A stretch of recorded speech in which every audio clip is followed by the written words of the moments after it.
We've set aside week 2 for guests to be able to work on challenges. You're sure to leave this experience a better person or not at all. For me, I like to do reading projects that encourage me to read widely from authors all over the world, and yeah, that does make me cooler, better, smarter, and more interesting than you if you don't do the same.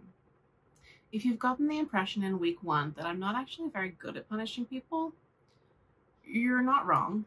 So yes, I have made an easy mode for my prompt for cowards. Easy mode is to read a book from a Palestinian author and a translated book. For this one, you can double up or read a separate book for each. For example, you could read Minor Detail by Adonir Shibli if you want to take it really easy page count wise, because it's a very short book. It's still, emotionally, it's still with me years later, so easy, it's relative. I just want to note that if you're reading a translated book in a language other than English, it needs to have been originally written in a different language from the one you're reading it in, and that original language can't be English. So, for example, reading the German translation of Minor Detail counts, but reading the German translation of the Da Vinci Code doesn't count. And also the Da Vinci Code is a shit book, so you shouldn't read it at all. Okay, so if you're still here, I assume you want to know about hard mode. We're playing worldle.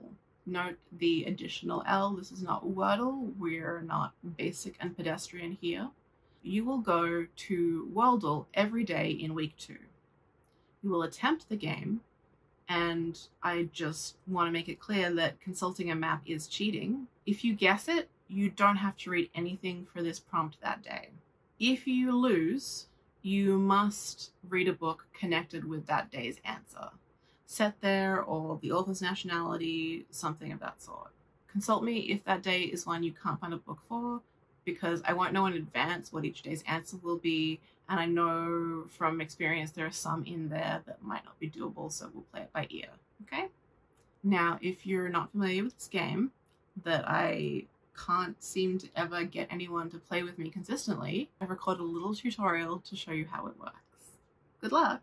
This is worldle. If it's the first time you're seeing it, I'm sorry that you don't know how to have fun. This is a fun game that I play basically every day. It's a daily game. Like its namesake, Wordle, it resets with a new game, puzzle, every day in whatever time, like at midnight in whatever time zone your device is set to. I mostly play this on mobile, but you can also play it on a desktop or laptop or whatever, as I am now, and it is an in-browser game, so you need to navigate to the link that is provided that you can see on screen right now, but also like you just click the link.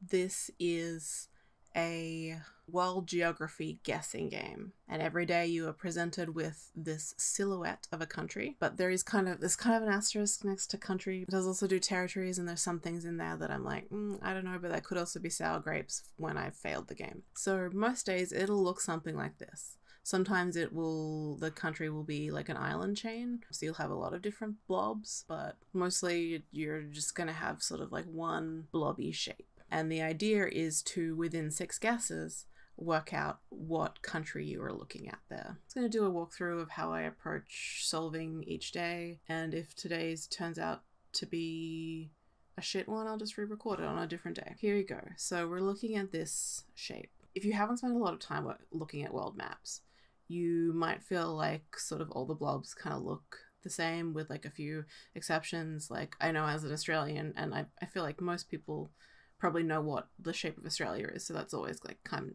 of an easy one. And there are some other like distinctive, like you probably know what the silhouette of Italy looks like, but most countries are going to be kind of blobs. But sometimes if you have knowledge of some history in the area, you will find that the borders are telling you things about the country.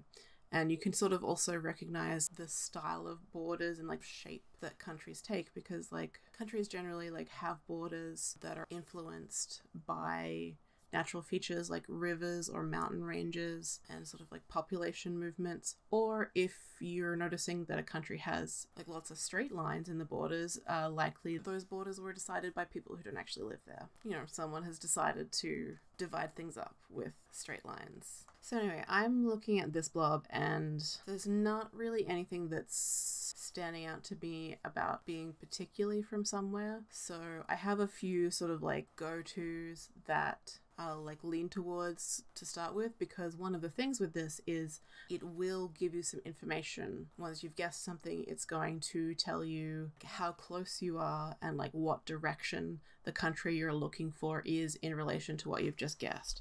So I'm kind of feeling inclined to go Algeria, though I don't like, there's something about the shape that's saying that, but I'm pretty sure Algeria has some straight borders down on the lower part, but it'll give us some good information. Okay, so 68%, and we've got an arrow pointing to southwest. So having played this enough, I'm guessing that we're looking for somewhere in South America. So I'm just going to take a stab and say Brazil.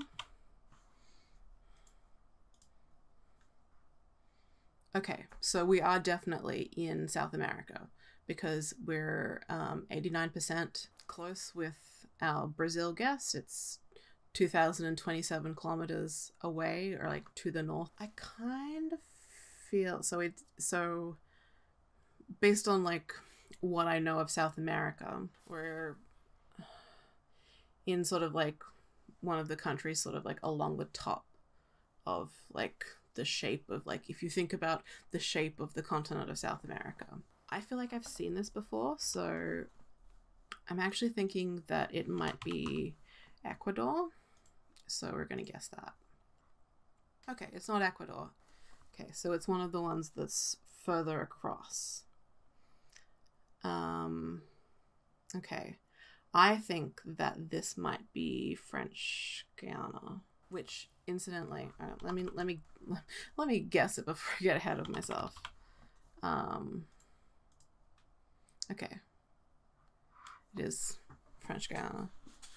So although this is one of the, like, this is kind of an edge case territory situation, but I do love when this comes up, because like one of my favorite geography trivia questions is, what country does France share its longest border with?